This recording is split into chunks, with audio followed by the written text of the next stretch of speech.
And we're off.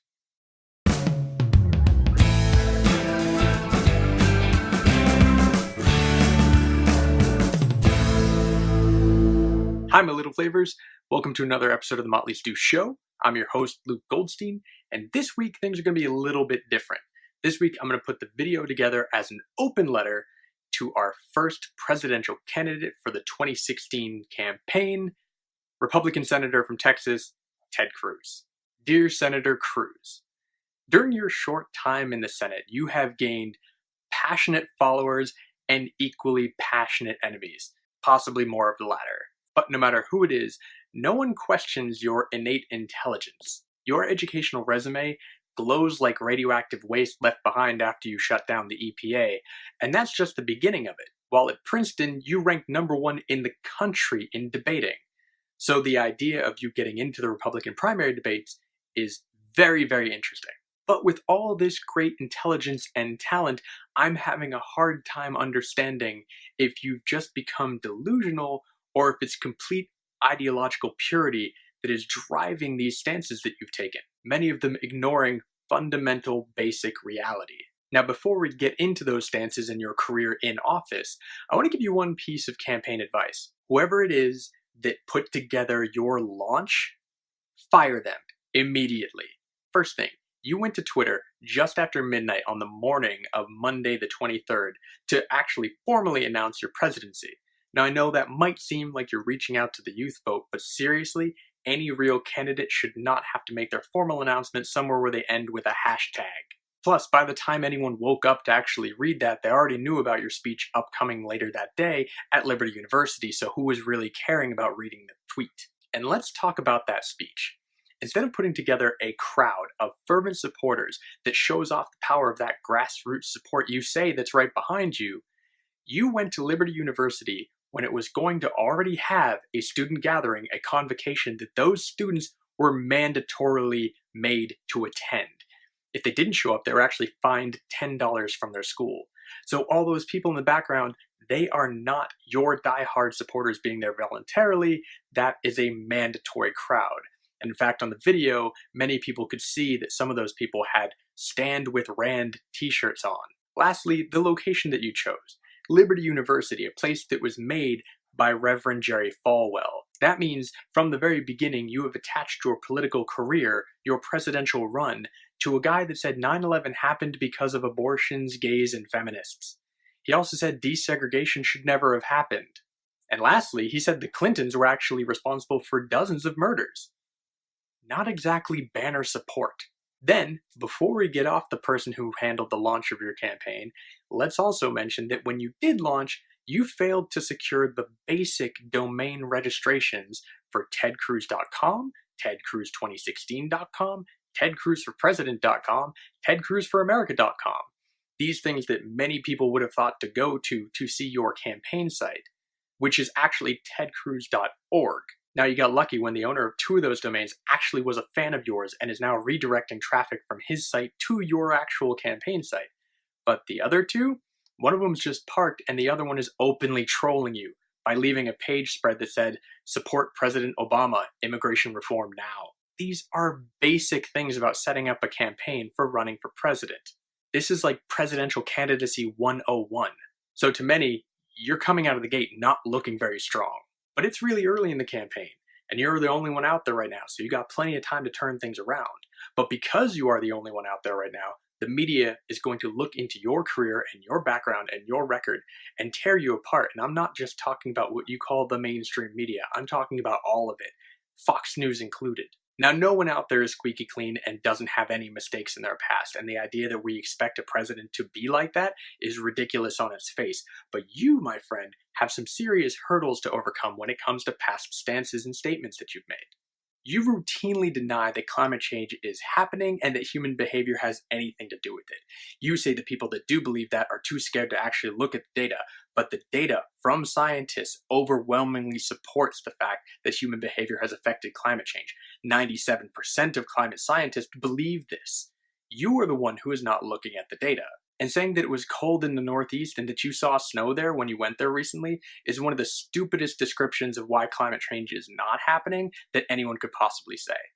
please, please drop that line of defense. You say killing off the Keystone XL pipeline is a job killer, but you fail to mention that the 10 to 20,000 jobs that would be created by that pipeline only last 2 years. The remaining jobs left over to actually maintain the pipeline would only be about 35 jobs. So the millions and millions of dollars spent to make that, 35 jobs. Not exactly the stimulus plan you claim it to be. Saying that marriage equality is tragic and indefensible puts you squarely against a growing population in this country. Over 60% now say that gay people should be able to get married no matter what state they're in. You claim to be a voice of the people, but yet you are now openly putting yourself against a growing majority of the people. When you're running for national office, you have to remember not everybody lives in a red state. You have routinely called Plan B an abortifacient, which is medically and scientifically inaccurate. An abortifacient is a substance that actually induces an abortion. Plan B, on the other hand, is an emergency contraceptive. When taken immediately or soon after unprotected sex, it can actually prevent fertilization from happening. Now, maybe you were confusing this with RU486, which is indeed an abortion pill. And that's fine. If you want to be pro-life, good for you. Just don't lie about what specific contraceptives actually do. You called Social Security a Ponzi scheme. I can't imagine this going well with the 65 and over crowd, and those people vote heavily. You openly railed against Agenda 21, something you said was a plot by the UN and George Soros to ban golf courses. What it actually was a non-binding resolution signed by the United States and 176 other countries saying that they would lower regulations and help build more sustainable environments. Now, it was signed years ago, and I think golf courses have made it through just fine. You've expressed deep concern about Sharia law becoming a problem in the US. Personally, I'm incredibly interested to see the facts of that, where you get that from. And going back to your educational resume, you claimed while you were at Harvard you knew at least a dozen people in the staff who were active communists and were believing that the US should be overthrown by communism and Marxism. Again, any proof of this, the names of those professors would be really handy in backing this up. You also once stated, "We need 100 more like Jesse Helms in the US Senate." Now, for those of you who don't know who Jesse Helms was, he was an unabashed segregationist, and he opposed civil rights legislation so devoutly that he left the Democratic Party and moved to Republicanism just so he could fight it. Now again, aligning your political trajectory with someone like this leaves you in the ugly, dark past of our history. You continually say that you will repeal every word of Common Core. But yet Common Core is and never was a federally produced program. It was brought together by almost every one of the governors in this country, plus educational professionals and teachers. Now, I'm not saying the program isn't without its faults, but you can't lay this at Obama's feet and the president can't just repeal it. You claim you want to abolish the IRS and create a flat tax. The last person who ran for president using the flat tax idea was Herman Cain. Didn't go too well for him. Now, that's just some of your stances in this small amount of time that you've had in the Senate. And I can tell you that those and more are going to be brought up during the primary process in much nastier ways than I've done, especially in the Republican primary. You wear your disdain for the establishment Republican Party on your sleeve, and you think it is a badge of honor. And that might play well with the Tea Party Republicans, but that is not going to get you big-time donors. And also, your idea that compromise is a sign of weakness is not going to play well with people who currently hate government. We are at record lows for the approval of government because of gridlock, because of the fact that people won't work together. You are the figurehead of the movement of people who won't work together. We, the voters, do not want a bunch of one-man shows up in Congress. We want cooperation. We want compromise. We want actual political discussion. And so far, you have offered nothing but unabashed ideological purity, unbending. Now again, that might play well to your faction, but it's not going to play well to the nation. Now again, it's been well proven that your innate intelligence is there and is formidable, so I'm having a hard time believing that you see a path to victory with all of these stances. But recently, Rachel Maddow, someone you probably don't like but you really should watch, noted that maybe, just maybe, you're not running for president. You're running for vice president. Because you know you can't build a national coalition big enough for you to win the top bill. But when they go moderate, when the Republican Party leans back to the center, they're going to need somebody on the right, a firebrand, to rally that part of the base. Kind of like McCain did when he picked Sarah Palin. But then again, we saw how that played out.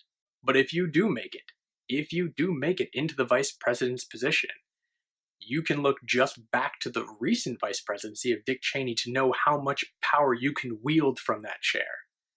So if that's your plan, if that's your play, it's clever, but it's risky. If your play is the big chair, I'm sorry. You lost that the moment you walked out onto that stage. But good luck. So back to my viewers. What do you guys think? What would you say to Ted Cruz if you could talk directly to him? Are you a supporter? Are you not a supporter? What do you think about the stances that I went over in this video? Leave a comment down below. Let me know what you think.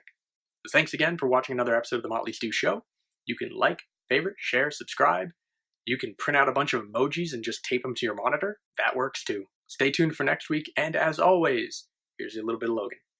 Here, let's read this book. 5 little... It's 8 silly monkeys jumping on the bed. One fell off and bumped his head. Mama called the doctor, and the doctor said... What?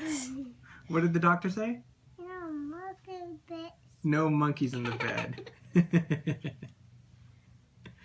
7 silly monkeys skipping on the bed. One fell off and bumped his head. Yeah, that's when it bumped it. Mama called the doctor, and the doctor said... No monkeys in the bed. And we're done. These are basic things about setting up a campaign for running for president. This is like presidential candidacy 101. So to many, you're coming out of the gate not looking very strong.